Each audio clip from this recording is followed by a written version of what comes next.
On va parler du peuple Nguin. Oui. Un peuple que moi je redécouvre aujourd'hui et je sais que je vais encore plus savoir, tout comme nos téléspectateurs. Les Nguins, on va rapidement les situer avec vous, monsieur Kwasi. Merci beaucoup. Les Nguins sont situés donc au centre de la Côte d'Ivoire, Oui. plus précisément dans la région de Lifou, Okay. dans le département de Mbayakro et dans la sous-préfecture de Banguera. Quand on souhaite faire plaisir à ceux qu'on aime et surtout leur procurer du bien-être, on fait le choix de l'huile Nada. Riche en vitamine E et enrichie en vitamine A. Idéal pour vos cuissons. Nada, savourez les plats de chez vous. Okay. Donc on trouve les Nguins dans la sous-préfecture de Banguera, ça fait 20 villages, plus 2 campements. Et nous avons 3 villages Nguins dans la sous-préfecture de Pikoro. Ok. On sait plus ou moins que quand on parle des Akans, on voit le Ghana. Quand on parle des Krou, on voit plus ou moins le Libéria et aussi. Mais les Nguins viennent d'où? Bon, d'abord, nous appartenons au groupe Mandé du Sud. Au groupe Mandé du Sud. Ok. C'est Merci au pour la groupe précision. DA. Nous faisons partie du groupe DA. Du groupe DA. C'est-à-dire que nous sommes parentés au Yakuba, Gouro, Ban et tout. Ah, ok. Et au Wan aussi, nous avons pratiquement les mêmes langues. Voilà. Vous vous comprenez facilement? Nous, en tant qu'Inguins, plus notre entourage a fait que nous n'arrivons pas à parler correctement ce que les autres parlent. Mais nous, on a notre langue que nous parlions. Oui. Voilà. Et votre langue, c'est le Woya? C'est le Waya. Ok. Comment on dit bonjour en Woya? À bas droit. À bas droit. Na droit. Na droit. Voilà. Et comment est-ce qu'on répond Ma, kakunglea. Si ah, ok. voilà. Comme les Yakuba où on dit quoi, yomu, et on dit ma. Voilà. Il a dit qu'il y a une similitude entre les Il y a Nguins une similitude. et les Yakuba. Donc, alors, le mot Nguin signifie quoi? Bon, là, au jour d'aujourd'hui, ça, il faut qu'on soit réaliste avec vous. Oui. On ne nous a pas encore donné la signification réelle. Je prends plusieurs noms que nous avons. Ok. Nous, en tant que Nguin, quand nous sommes là-bas, on ne se dit pas Nguin, on ne s'appelle pas Nguin. Okay. Nous appelons les Beignes. Les Beignes, ok. Donc, l'administration, d'alors, nous a donné le nom Gan. Gan, ok. Gan. Parce qu'on appartenait donc au secte de Dabakala. Et donc, ça même, ça a eu des effets, des conséquences, je dirais, sur les appellations de nos noms de villages. De sorte qu'aujourd'hui, quand vous arrivez chez nous, mon village, par exemple, devait s'appeler Assagbe, oui. On appelle Wassadougou. Parce qu'on appartenait au secte de Dabakala. Donc, l'interprète étant malinqué, nous a totalement dénaturés au plan culturel. Donc, ce qui fait que vous êtes confondus à tous ces peuples. Bon, on est confondus. Sinon, chez nous, oui. Quand vous arrivez, par exemple, que vous voulez aller à Wassadougou, on ne dira pas Wassadougou. Entre nous, on dit oui. Je m'en vais à Assagbe. Assagbe. Voilà. Okay. Je m'en vais à Totogbe. Je m'en vais à Kongbe. Je m'en vais à Nogbe.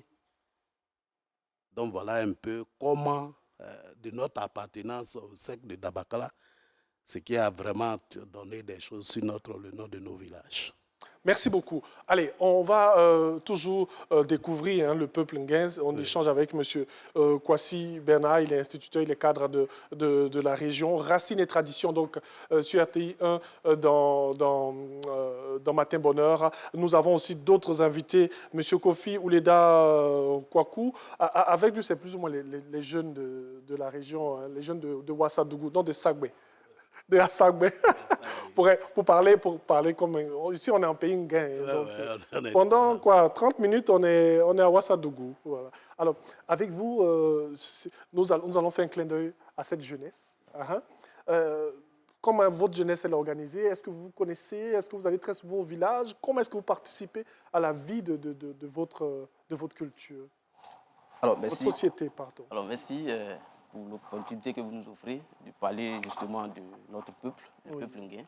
C'est un plaisir, c'est un honneur et un bonheur pour nous. Mais c'est votre place ici. Donc. Voilà. Alors, notre jeunesse, on va dire que depuis belle lurette, on a décidé de suivre donc, nos aînés qui nous constituer en association. Donc c'est pour cela qu'on a créé la JDREN, Jeunesse pour le développement de la région Guin. Donc cette jeunesse, on essaie quand même de fédérer tout le monde, les étudiants, les non-étudiants, justement pour qu'on soit quand même vu dans le Conseil des Nations, justement en Côte d'Ivoire, parce qu'il y a quand même longtemps que nous sommes un peuple qui est peu connu. Oui. On s'est dit que nous, en tant qu'étudiants qui avons eu la chance d'aller à l'école, il fallait quand même nous regrouper en association pour pouvoir quand même donner à la Côte d'Ivoire, dire à la Côte d'Ivoire, pardon, que nous existons. Voilà, donc nous sommes organisés. Et vous faites des activités, vous vous Ouais, retrouvez très souvent. Oui, nous nous retrouvons très souvent, on fait des activités. Voilà, c'est pourquoi même notre activité de cette année, ça sera certainement le 30 décembre du côté d'Abou. On en parlera certainement. En tout cas, Donc, merci on fait beaucoup. des activités. On va donc poursuivre avec la dame qui est avec nous. Elle est présidente de l'association des femmes de Ouagadougou, d'Assagbe.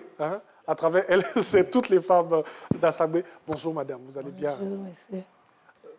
Je crois que vous êtes... Mori encore est venu à Satama Sokura pour pouvoir les attaquer. Et selon les informations qui nous ont été données, quand il était installé à Séguila, ce peuple a aidé, disons, selon leur préparation mystique et tout, ce peuple a aidé beaucoup, ce peuple Unguin. Et quand il a su qu'il était maintenant au point, sa première réaction, c'est d'aller contre ceux qui lui ont fait ce bien-là. Selon l'histoire. Selon l'histoire. Selon l'histoire. Donc Ok. ça, c'est la première information que nos parents nous ont donnée. Oui. La deuxième information qu'on nous donne, notre activité principale, c'est la production de la cola blanche, qui était un produit très prisé au nord donc, de l'Afrique. Et donc, quand on revient à l'empire du Congo, la distance permettant à nos parents de prendre la cola au niveau de l'Ouest pour venir était encore très difficile. Donc c'est dans ce sens-là qu'ils ont essayé de se rapprocher de Congo pour pouvoir donc vendre leurs produits à l'Afrique du Nord.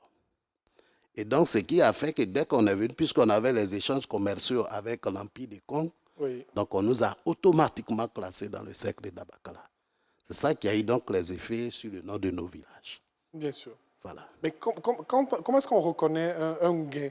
Quand on voit un gain, est-ce qu'il y a une particularité? Parce qu'aujourd'hui, vous êtes tellement confondus à... Oui, d'autres peuples, c'est pour nous difficile qui, peut-être. depuis 72, on voyait un peu les choses, les Nguins s'habillaient têtuellement comme nos parents Yakuba. Donc vous ressemblez à des Yakuba. Voilà, ils s'habillaient têtuellement. Oui. Ils avaient pratiquement les mêmes habillements. Oui.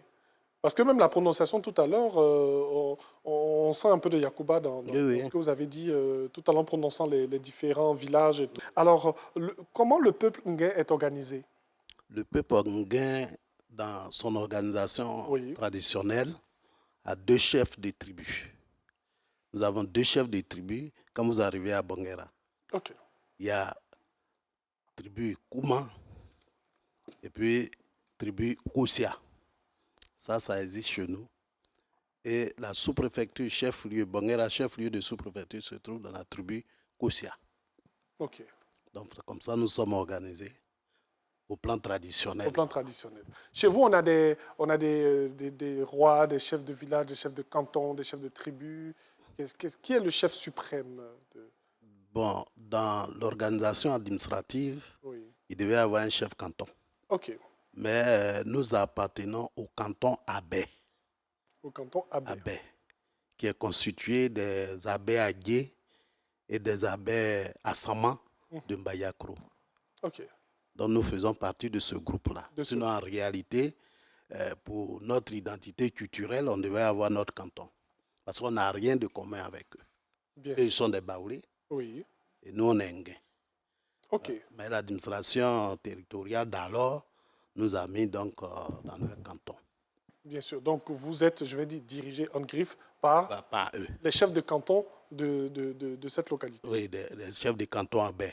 Les chefs de Et canton. depuis donc, que ça a été institué, aucun Nguin n'a été chef de canton. Aucun Nguin. OK. Chaque fois, c'est les abbés qui sont les chefs de canton. Alors, comment se fait, on va revenir, c'est vrai qu'on parle des abeilles et tout, vous êtes chapeauté par eux, Oui. on va revenir dans la culture même Nguin. Comment se fait la succession chez vous? Bon, il faut dire qu'on a le système matriarcat. OK, On a le système matriarcat, comment? Parce que vous succédez à votre famille maternelle. Aujourd'hui, moi, je peux être chef de village, mais dans le village de Totobé. OK, Voilà, parce que moi, mon papa est de Kongbe. Donc, si je veux être chef de village aujourd'hui, vous je allez dans le dois être village chef. de votre mère qui est à Voilà, Totogbe. voilà. Donc, c'est comme ça chez nous. Et ça a été copié directement sur le groupe Akan. Oui, bien sûr, oui, parce que, Ça, c'est copié directement sur le groupe Akan. Parce que quand vous prenez un peu le groupe Mandé Sud, la situation est patriarcale. oui, oui, bien sûr. Donc, mais nous copions ça et c'est comme ça nous dirigeons notre société là-bas. Nous organisons notre société là-bas. Dans votre société, elle est plutôt matriarcale. Matriarcale. Alors, on va en venir aux fêtes, aux célébrations. Oui. Est-ce qu'il y a des fêtes Nguin, des fêtes traditionnelles Nguin? Bon, Ou là, encore vous êtes scotché à la culture baoulée? oui, à la culture baoulée. Il n'y a pas de fête en tant que telle. Ce que nous avons l'habitude, quand on était encore tout petit, c'est les fêtes d'Ignam. Comme les baoulés le font. Ben oui. Et nous aussi, on faisait au même moment avec eux. Et donc, c'était cette fête vraiment qui était une fête qui vraiment prenait toute la région parce que tout le monde était concerné. Bien sûr. Voilà. Et donc, si on comprend bien, les successions, les fêtes, les mariages et tout, c'est un peu la copie des peuples aux alentours. Des peuples aux alentours. On revient à vous dans quelques instants. On va un peu parler avec, on va dire, le représentant des jeunes, hein, très cher Kofi Ouleda Kwaku. Alors, pendant les fêtes, pendant les célébrations, comment les jeunes s'organisent? C'est quoi leur rapport, leur participation? Eh bien, la participation des jeunesses lors des fêtes, c'est déjà, on vient d'abord en appui aux aînés Oui. qui coordonnent d'abord. Et donc, ce sont les aînés qui essaient de nous associer, nous, en tant que jeunes, à la participation, quant à notre participation effective au niveau de ces célébrations-là. Donc, nous, ce que nous, on fait, nous, on suit les aînés et on essaie de copier. Voilà, quand ils nous associent, nous, on essaie de faire et c'est en même temps pour nous un processus d'apprentissage. Bien sûr. Parce qu'on sait que c'est nous qui allons donc suivre les aînés quand ils vont finir. Donc, nous, on essaie d'apprendre à leur côté. Et de pérenniser ces belles valeurs. Quelle valeur, justement. Ah, en tout cas, merci beaucoup pour cet apport. Et c'est bien de suivre les aînés. Hein? Ah, C'est ça. qu'est-ce qu'on va être sans nos aînés? Il faut les respecter. On Justement. n'a pas le choix. Voilà, On est obligé. Alors, avec vous, Madame Kwasi Afoué-Bertine, alors, comment les femmes sont organisées? Vous allez comprendre pourquoi je termine avec vous avant la conclusion du doyen. Allons-y. Pendant les fêtes ou bien Pendant les fêtes, pendant les célébrations. pendant les célébrations, les femmes se réunissent et puis elles préparent. Oui. Qu'est-ce qu'on mange chez les Nguins? Chez les Nguins, Oui. on a notre nourriture, on appelle le mbo. Le ngbo. Le nom même me plaît même. C'est vendredi matin, donc si tu as un bon ngbo, tu peux bien commencer le week-end. Ensuite, qu'est-ce qu'on a comme mets chez vous? Comme mets, comme nourriture, qu'est-ce qu'on a après le ngbo? Oui, après le mbo, il y a le, comment on appelle, betegni. Le betegni. Qu'est-ce que c'est le betegni? Betegni, c'est quand on pile le maïs dans le mortier. Ça, c'est pas au moulin. On va enlever la poudre. Maintenant, il y a ce qui va rester là. Oui. C'est ça que tu vas venir préparer. Oula! Ça doit être bon, ça. Ouais. En tout cas, merci beaucoup. Merci. Monsieur Kwasi, Oui. c'est vrai qu'on n'est pas à la conclusion de l'émission, mais qu'est-ce qu'on peut retenir sur les Nguins avant de passer à la prochaine étape? Il faut reconnaître que nous appartenons au groupement du Sud. Ça, c'est très important. Oui, Et aujourd'hui, nous sommes à la recherche de notre identité culturelle. oui, Parce que quand vous regardez le nom de nos villages d'abord, c'est une difficulté. oui. Au lieu de Doué, c'est Dougou. Donc, pour le moment, c'est ce qu'on peut retenir sur les Nguins.